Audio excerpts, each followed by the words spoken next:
What's going on, everybody? It's your boy C-Zar, and we are doing another little C-Zar Talks video here today. If you guys like these videos, hit that like button, subscribe if you want to see more content like this. Thank you all for being here. I feel like these videos are pretty well received, so thank you guys. They're easier for me. I don't have to do all the charting. I can just tell you what's on my mind. And what's on my mind today, as the title may suggest, is buy the hype, sell the news. If you're not familiar with the term buy the hype, sell the news, if this is your first time hearing it or your 100th time hearing it, let me just go over it in a nutshell real quick. Essentially, buy the hype is where there's a news-driven event. There's something that's anticipated to be good. Let's say China plans to buy 1 million Bitcoin on this day, and that would never happen. But that's a very bullish thing, right? April 20th, they're going to buy 100 Bitcoin. So then you hear this in March 20th, a month before, you buy based off of that hype, you buy the hype, and then once it comes out that the news has happened, once it's April 20th, and China announces that they just bought 1 million Bitcoin, which it's not going to happen, I'm just making up things, right?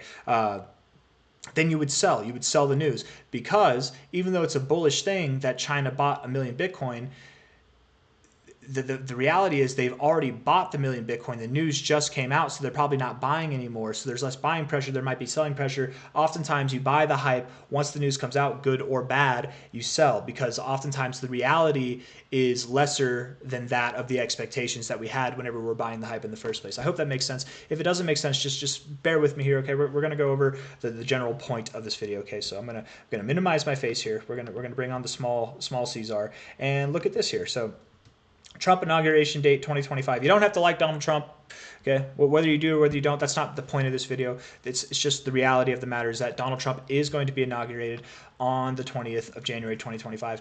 And I've been saying this for a while. I feel like the whole crypto space has even been saying this for the past month. I feel like I started saying it first, but maybe I've been saying it just as much as everybody else. I'm not going to be one of those guys. I just don't know. But I feel like I started hearing more people say it like a week or two after I said it, which is that I think that the crypto markets are going to pump not just into the end of December, but we're going to have a pump going into the end of January, right? Oftentimes we do actually see that rally happen. And if we go here real quick, maybe not this chart, maybe if we go to Bitcoin, just BTC,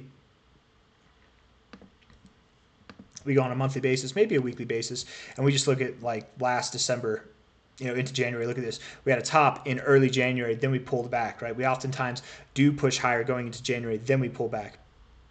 Early, mid, late, whatever. I'm thinking it is going to be late, but if we go to the January before that, here's January. You pushed up higher. I guess actually that January you didn't sell off, but you did push up higher going into January, and then February you sold off, right?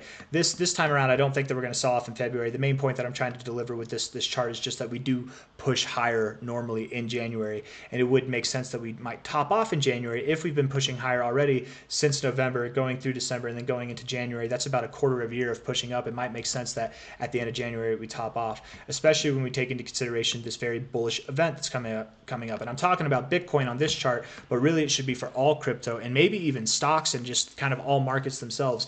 I anticipate, as well as I think everybody in the space, even people that don't like Trump, and I have people who genuinely don't like Trump, they genuinely don't, they're very far left people, and whether you agree or you disagree with that, whatever, but these are people that I love and that are very, that I cherish very much, right? My own political beliefs aside, whether I'm on the right or on the left, I think it's clear if you've watched the channel enough, you know that I'm actually a pro-Trump person. I wanted to vote for RFK, but again, that's not the point of this, guys. I'm getting off topic here. What I'm trying to say, damn it, is that even the far left people are aware of Trump's effect on the crypto markets. Even the far left people are aware that Trump getting inaugurated on the 20th of January is a very bullish thing, right? Is being received as some kind of a bullish thing, that people are receiving this well. The markets are pumping in results to Trump getting elected. So this is the whole point. This is what I'm going to leave you with, right? Is that I think that we're going to have a very bullish end of the month going into December, very bullish month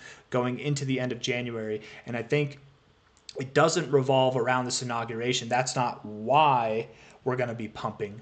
But I do think that inauguration, revolving around the inauguration, is why we will be stopping, why we will be selling off, why the momentum will probably die, because it's the classic buy the hype, sell the news scenario, right? Everybody right now who's in the know, who's an early investor, maybe not an early investor, but just kind of like an, I wouldn't even say insider, right? Because this is very public knowledge, but people who are in the space, who are more aware of this, we're aware of the effect that the Trump inauguration is going to have on the crypto markets, right? We have one of the most bullish administrations that's ever been seen, literally the most bullish administration that's ever been seen in American history and world history for crypto.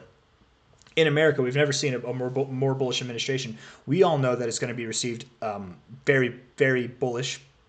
But the public, most people who are not in crypto, because most people are not in crypto, and this is where I tell people, you're not too late to get into crypto, because go around and ask people on the streets if they think Bitcoin's a scam, right? Most people do. Most people don't think that it's a real thing. It's not a serious thing. So we're definitely not too late to get into crypto. You're still early for sure. But again, I digress. What I'm trying to say is that whenever all those people who think Bitcoin's a scam, whenever they all get the bright idea that Trump getting inaugurated is going to be a good thing for the markets, that's going to cause crypto to pump, they're going to get that idea on inauguration day. They're going to get that idea when all the news articles come out saying those exact things, which are going to be revolving around inauguration day, which is also going to be around the time that we're at the top. It's no coincidence that they're going to be at the top, right? These news-driven events are built this way so that the dumb money comes in reading these news articles, reading these things, thinking that they know something when they don't. They've just gotten involved. And then the people who have been here for months, who are prepared for this kind of event, we've bought already, we've got the gains, we got set up at a much lower price, and we're reaping the benefits by that time. I'm just trying to say, guys, I think that by the end of January, we're going to have a sell the news event. And it's all based around the Trump inauguration. I don't think I have anything else that I want to say. If you like the video, hit the like button, subscribe if you want to see more content like this. I feel like I rambled a little bit, but I feel like I made the point. I feel like I made the point long ago with this video. But again, if you guys enjoyed the video, hit the like button, subscribe. Thank you all for being here. This is just essentially lining up exactly with what I've been saying since November, really, like since the beginning of November, that I was expecting, and maybe even at the end of October. I can't remember, but that the end of this move would likely be in January. And as we've gotten closer, we've refined that date to like the end of January. And as of now, here we are in the middle of December, about a month away from the Trump inauguration. I think we can pinpoint it directly to the 20th of January. If crypto doesn't top off directly on the 20th of January, I would assume within a week before, within a week after, something around that time frame, that's when we're going to get a wide sell-off across the markets. Maybe not every coin sells off immediately. Maybe not every coin sells off. But around this time, we're going to see a large sell-off across the markets. And I would assume, on average, every coin would probably drop anything from, at a minimum, 20%, but likely more, to as much as 40%, 60%. Like, it can happen. And that's not the end of the cycle. That's just that's just standard bull market volatility that we would be experiencing. So don't let those numbers scare you. If any of that talk scared you, it's just very normal stuff to see these kind of retracements happen, especially after very bullish events happen, even in a bull market. So if you guys like the video, hit that like button, subscribe if you want to see more content like this. I do believe that crypto will continue to pump through the end of December and going into the end of January, specifically revolving around the Trump inauguration. That's the main point of this video, surmised at the end here. So take care. Thank you. Bye-bye.